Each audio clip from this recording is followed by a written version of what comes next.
the Museum of Curiosity.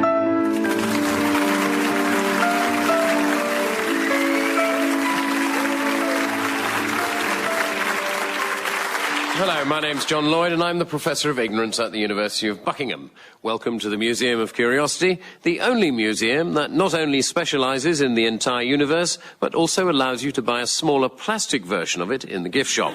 Joining me, as ever, is Britain's #1 museum-based BBC radio panel show curator, Mr. Sean Locke. Thank you. So, Sean, what's been going on in the museum this week? Well, I keep getting asked the same questions over and over again. So, you know how often you have like, the FAQ, frequently asked questions? I thought I'd just give out the answers. The first answer is down the corridor, second on the left. The second answer is probably a meteorite at the end of the Cretaceous period. The third answer is Isaac Newton and Shawaddy-Waddy.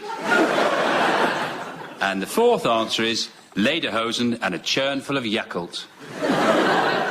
Thank you, Sean. Well, ringing the museum's doorbell today with exciting parcels under their arms are this week's 3 couriers of inquiry: psychology expert Oliver James, primate expert Charlotte Uhlenbrook, and professional expert John Hodgman. Now, before Mr. Locke signs for the deliveries, let's invite them in and find out a little about them. Charlotte Uhlenbrook is a zoologist, author and documentary maker, hailed by David Attenborough as possibly his successor, and has spent so much time in the jungles of Africa with the great apes that she now speaks fluent Chimpanzee. Yeah, I'm not sure about fluent chimp, but I did pick up a bit of chimp while I was out there. Give us a Holiday verse. chimp. Well... I can get by. Find out where the bank is. If you are calling a friend across the valley, you might give a pant hoot, which is... I'm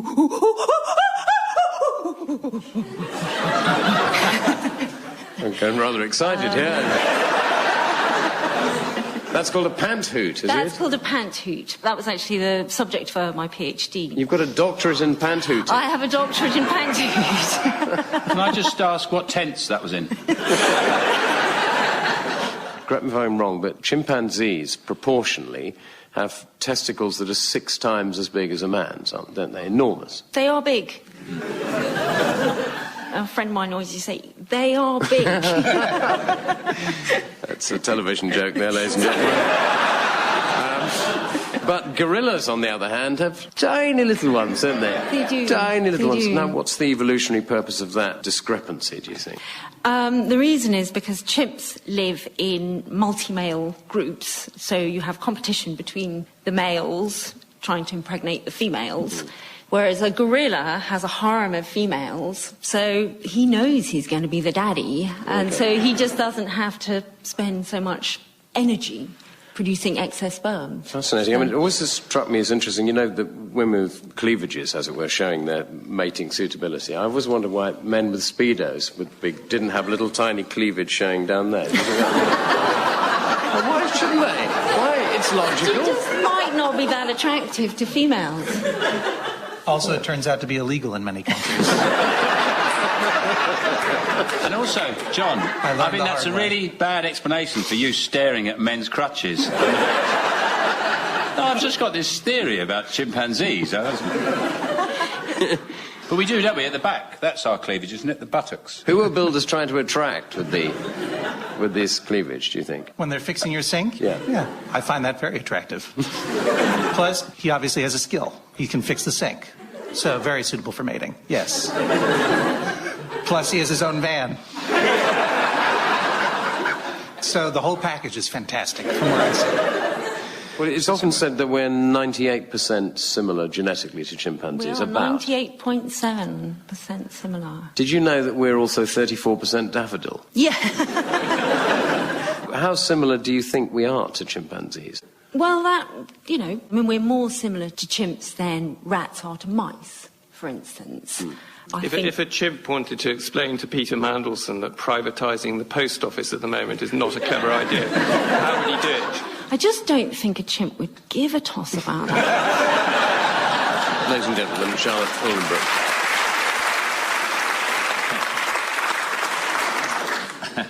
In 2005, fact guru and human computer John Hodgman wrote a book comprehensively entitled The Areas of My Expertise, which include matters historical, literary, cryptozoological, hobo matters, food, drink and cheese, what will happen in the future and most other subjects. This led him, unsurprisingly, to be offered the post of resident expert on The Daily Show. Now, John, one of the many fascinating insights in your book is a list of the 9 US presidents who had hooks for hands. Yes. Tell us about them. Yes, most people think it's many more, but there were only 9. The earliest, of course, was Jefferson. He fashioned his own hook out of wood. After that, metal was used. Both Roosevelts had hooks for hands. Teddy Roosevelt, you may remember his famous phrase, walk softly and pierce their eye with a golden hook. They later changed that for public consumption. FDR, Franklin Roosevelt, also had a hook for a hand, but it was shaped like a wheelchair, so no one noticed. Contrary to public opinion, former Vice President Cheney, no hook for a hand. He actually has a peg leg for a heart. My book is full of amazing history like that I made up. You played the PC in the long-running Apple Macintosh ads in the States. In the United States. But it's very different. You know, those ads in the United States are seen by quite a few people. But over here, you know, I'm nobody. And I walk around on the street and no one bothers me, no one says anything. It's terrible. Is that what it's like for you people? It's awful. No thanks. But now you've, as a result of that, become a movie star now, because you. Yes, I provide the voice for an animated film called Coraline, based on a novella by Neil Gaiman, and it's a very good movie. So it says here you're a scholar of the cryptic and mystical. I am fascinated with undiscovered creatures, you know, such as the Loch Ness Monster. That famous photo of that swan-like neck poking up out of the water, taken in 1934. That was a hoax, of course, you know, because the photo was taken by the Loch Ness Monster. So that obviously could not have been him. Now, Charlotte, you've been to a lot of out-of-the-way places. Do you believe in any of these, you know, Bigfoot, any of that sort of stuff? Well, I grew up in Nepal and I'm convinced that there is a Yeti somewhere. You don't think it's just Probably Brian is. Blessed in a... I was thinking actually more of Descartes. Do you know this thing about Descartes and apes? What thing about Descartes had this theory that apes and monkeys could talk, but decided not to in case they were asked to do any work. On the subject of apes, if you've ever been to Chessington World of Adventures, it's a smashing day out, and I don't get a penny for that. One of the roller coasters goes over the gorilla's enclosure. And I was on the roller coaster, and I looked down, and I swear I saw this gorilla look up and just give me a little salute. As if to say, you've gone one step better than us. All they had was a tyre swinging in the breeze. I'm on a motorised fun railway that's going nowhere. I'm sure apes would just love to be able to go on roller coasters. Yeah. Especially that thing with the arms. John, you are a big collector of jokes that have never produced laughter. Yes, there are some jokes that are deadly.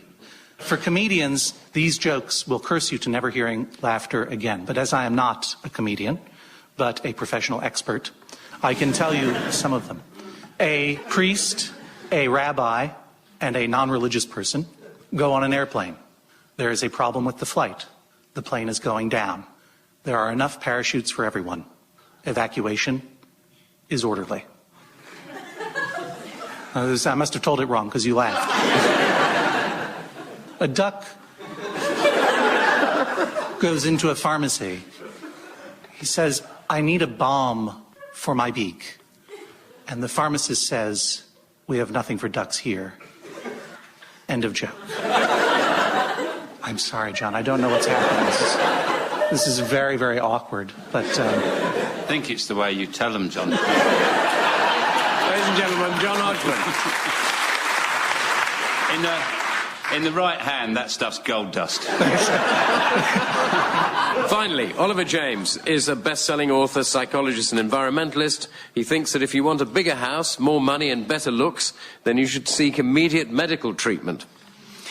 Oliver, are you a follower of your own advice? Yes, pretty much, I think. But I did find it difficult when I had a book about this come out. You're talking about, this is referring to your book, Affluenza, I think, isn't it? So this is perfectly illustrating my point. Trying not to advertise a book about how you must not seek money, you must not seek fame, etc., etc.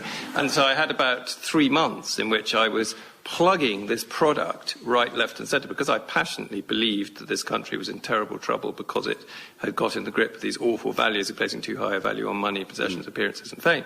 So I spoke that story, but of course everybody just said to me, you're only saying this because you want to sell more copies of the book because you want to be richer. Which wasn't true. It wasn't true, no. No. You've got some pretty interesting ideas about what you think the government should do. I do think that if we can afford to bail out banks, we can afford to pay the average working wage to each family with an under 3-year-old. So they can take the time off to be mum and dad? Yeah. Well, that's a great idea. Yay! Thank you. But I've got young children, and to be honest, the idea of having all that time off would be horrendous. I mean, really horrific. We're going to have a special law for people like you, and you'll be locked in a room and given drugs and programmed to think differently, less affluenza-stricken, less work-obsessed, less feeling insignificant and unimportant unless you've got an audience screaming, baying with amusement at your talk. And then... just want to check. Is this free? So and only then will you be allowed to go home to your wife. Really? Yeah. Oh. I find that in our society, our parenting has gone a little bit strange. I mean, I look at chimpanzees and they spend the first 2 or 3 years in direct physical contact with their mothers. Then for the next 5 or 6 years, they're in visual contact. That's how close that bond is. That's why I have chimpanzees raising my children. I found it worked better than tigers. I thought tigers... not as nurturing, it turns out, and a little bit more scratchy. Well, finally, Oliver, you're the son of 2 psychoanalysts. Yeah. Now, I read somewhere that the second maddest group of people in the UK are psychiatrists. Do you know who the maddest group are, Oliver? The maddest group of people? They're psychiatrists' children. That may well be true. Oliver James, ladies and gentlemen. And so, now it's time for our distinguished advisory panel to pull the drawstrings on the little curtains in front of their museum exhibits. Mr. Curator. Yes, thank you, Professor. The museum is now in the receive position. Charlotte, may we have your submission, please? I would like to submit a chimpanzee rain dance. During the beginning of the rainy season in Tanzania, there are ferocious storms that rip through the forest. And with this charged atmosphere, the chimps start to display. Quite different from their normal intimidatory displays. They are more like a dance. They're much more rhythmic, they're much more gentle and slower. They do a lot more circular motion, swaying from foot to foot. They wave vegetation back and forth. And sometimes the chimps, when passing waterfalls, often start to swing from the lianas back and forth across the waterfall, hurling rocks over the edge, the most magnificent displays, which will go on 5, 6, 7 minutes. And at the end, they often just sit in the stream bed and look back at the waterfall and just contemplate them. One of the reasons that I think these are so extraordinary is we're never going to really know what's going on inside the mind of a chimp. Is this a form of primitive worship? Is it... like kind of religion? Yeah, it's a precursor to religion, challenging nature in some way. Imagine how the chimp is in awe. It's not a huge step to the idea that those powerful elements might be, that invested with something of a spirit which the chimps are reacting to. So this dance, is it always the same? It's not exactly like there's a sort of strict choreography. It's kind of sort of ape Tai Chi. It tends to be the adult males, and that's why in some ways it might be a sense that they're challenging the forces of nature. Maybe they're hoping to get struck by lightning and they get turned into a man. and then they can get a mortgage. And get out of this bloody jungle. Own their own home. I'm not I like sure this idea that it's a kind of precursor of religion. As far as I know, no human society has yet been found that doesn't have some form of religious belief. Well, where did religion come from? At what point did we start to feel there's something more powerful than ourselves out there and kind of imbued it with some spirit? Brilliant cartoon I saw once was two cavemen and they're looking at a mountain range and the sun's going down. And one of them turns to the other and says, I bet there's stacks of them over there. So, the chimpanzees, the dancing chimpanzees, what are you going to have, a little troupe of them, do you think? Or I would just have an individual chimp dancing. One. Yes. Okay. Lots of good thunderstorms. I mean, which I'd have put in the museum as well, actually. I just love thunderstorms. We have a cloud chamber. Have you got a Van de Graaff generator for the lightning? Absolutely. I was going to get you one for And Christmas. one book apart. So there we are, the chimpanzee rain dance in the museum's cloud chamber. Thank you very much. John, what would you like to add to our collection? I am going to be adding complete world knowledge. As I am the author of a book of complete world knowledge full of amazing trivia and fascinating true facts that I made up, I made a point of not doing any research at all. But occasionally I just couldn't help it. I would be walking by a table and there'd be an open book of actual facts. I'd glance at it, I'd learn something. I'm sorry. Many of these books would be encyclopedia. Now, it's a very, very old idea that we could put all of complete world knowledge into a single volume or series of volumes. It's been around for millennia. It's so long, in fact, that it makes you wonder why we haven't gotten rid of that idea yet. Because it's absurd on its face. For one, it presumes that we can know everything. For two, it presumes that we can know anything. For three, it presumes that we can get it all. And all of these things are impossible. It's a very arrogant idea, and that's why I think humans like it so much. The first encyclopedia that we still have copies of was by Pliny the Elder, who wrote it in around 77 AD, called Natural History, in which he tried to collect all knowledge known to that point. I paraphrase here, but Pliny was famous for saying, the one thing we can be certain of is that nothing is certain, which is a rather strange and defeatist thing to say if you've just written a whole encyclopedia of world knowledge, which is why when you look up Pliny and his encyclopedia, you see a picture of him hanging himself in despair. In Scotland, they decided to form the Encyclopedia Britannica, which was started in 1768 on a firm basis of scholarship and experts writing the articles. The encyclopedia pretty quickly went to American hands in 1902, and they started shortening the articles for American audiences, which I thought you might find pleasing to know and make you feel good. Of course, now the Wikipedia is the most popular encyclopedia in the English language. It is where most of everything I just said was sourced. And as it is edited entirely by the people who use it, whether they be scholars or not, it does essentially obliterate the encyclopedia as an idea, for it indeed can potentially contain everything.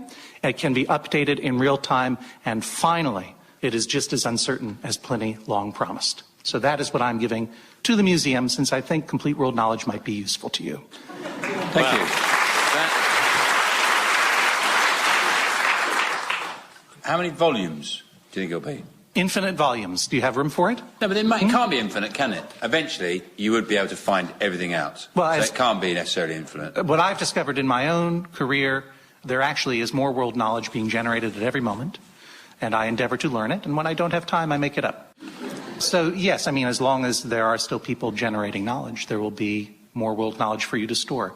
Look, if it's going to be a problem for you, I can hold it in my own basement. No, I'm just asking. I mean, and I'll send over a volume from time to time. What about everything that's worth knowing? How long a book would that be, do you think? Well, it's about, let's see, my book here is 254 pages in the paperback edition. But when you start asking things like what is worth knowing, of course, I mean, that's a massive editorial decision.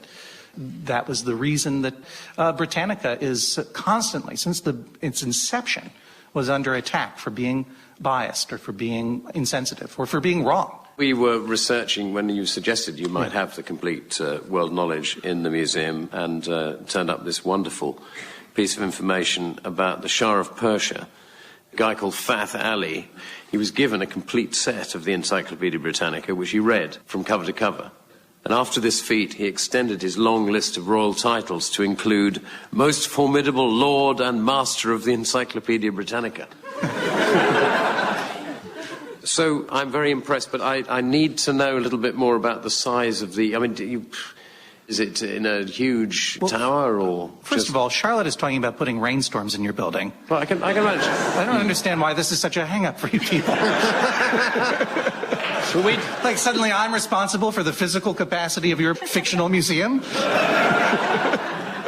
I just say, I do like encyclopedias, so you must like them. Oh, I love them quite a bit. I love them because they're so flawed, because they're so silly and weird. You know, the third edition of Encyclopaedia Britannica claimed there was no gravity. But they fixed it 25 years later. Yeah. Well, John, we graciously accept the complete world knowledge in the museum. How big a room do we need now? That's a big hand for the complete world knowledge. Oliver, what have you got for us? Well, my exhibit is the probably bronze nameplate that was on the door of the office of the man who was chairman of Northern Rock in September 2007 when it had to be bailed out. And it's a curiosity because the name of that chairman was Matt Ridley. It was certainly strange to learn that a prominent journalist and author was also the chairman of a bank. But curiouser and curiouser, this very same Ridley had argued fervently for years that the survival of the fittest in all aspects of life, but especially business and government, should mean that the weak must be allowed to fail and the strong to win through. Yet when his bank became the first financial domino to fall in the credit crunch, you and I had to reach into our pockets to pay for it to survive. Now, don't get me wrong, I bear no personal animosity towards Ridley whatsoever. Friends of mine that know him tell me he's a generous, playful and decent man. But in his books and articles, Ridley explicitly stated that evolutionary theory justified Thatcherite selfish capitalists stuff like cuts in government spending and a tax system in which the rich rob the poor. This was the natural order. And he summed it up with the words, "The more we limit the growth of government, the better off we will all be." Yes, that statement was made by the very man who was in charge of the very bank which had to be nationalised. And to top it all, making this a downright exotic exhibit, I'm sure you'll agree, was he in charge of this bank because of the natural selection he espoused? Because he was the fittest person to be the bank's chairman? No, it was because his father had been its chairman for years. So when looking at this exhibit, I hope visitors will be reminded that the great credit crunch of 2008 was actually caused originally by Mrs. Thatcher's deregulation of financial services in the 1980s, the Big Bang that enabled a building society to become a casino in which we paid the gambling debts when people like Ridley placed the wrong bets. And that never again can the specious, evolutionary just so stories of the likes of Ridley be accepted as justification for a greed is good society.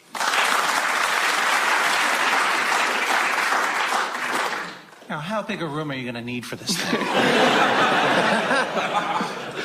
So it's the brass nameplates. It's a small exhibit with potentially huge emblematic significance. Yes, yeah. I do think they should have actually a credit crunch museum.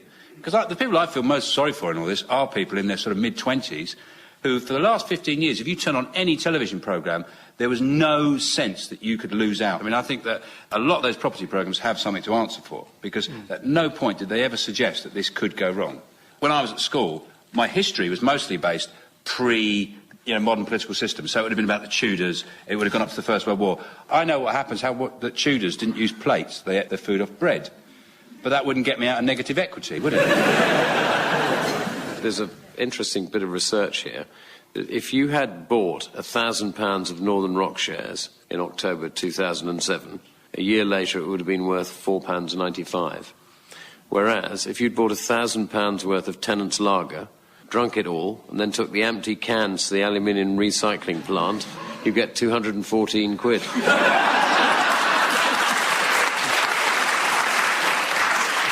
Well, I think the key thing is more the group solution, which is zero growth. If we adjust to the idea of having zero growth individually in our households, and well, actually, if you look at what's happened since the 1970s, there has been zero growth in the average hourly wage.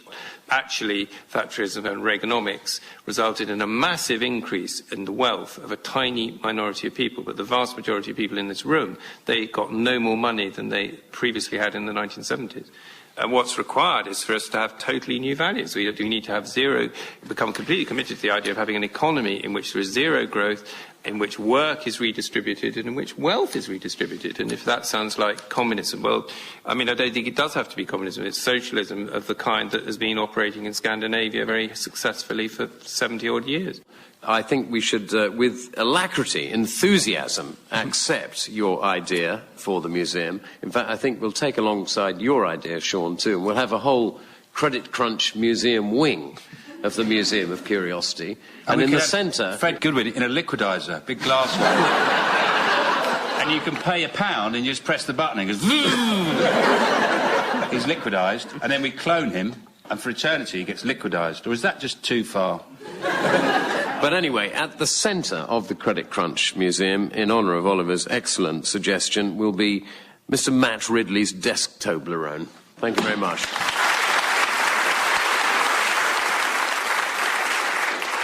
So we've got a curious dance, the most massive con trick in history, and everything there is to know about the universe. My thanks to our magnificent steering committee, John, Charlotte and Oliver. And finally, at the time of the South Sea bubble, lots of other companies sprang up which had inventiveness and, craziness, and in particular this one. One company was formed whose company article stated it is for carrying on an undertaking of great advantage, but no one to know what it is. Thank you very much, everyone. That's all from the Museum of Curiosity.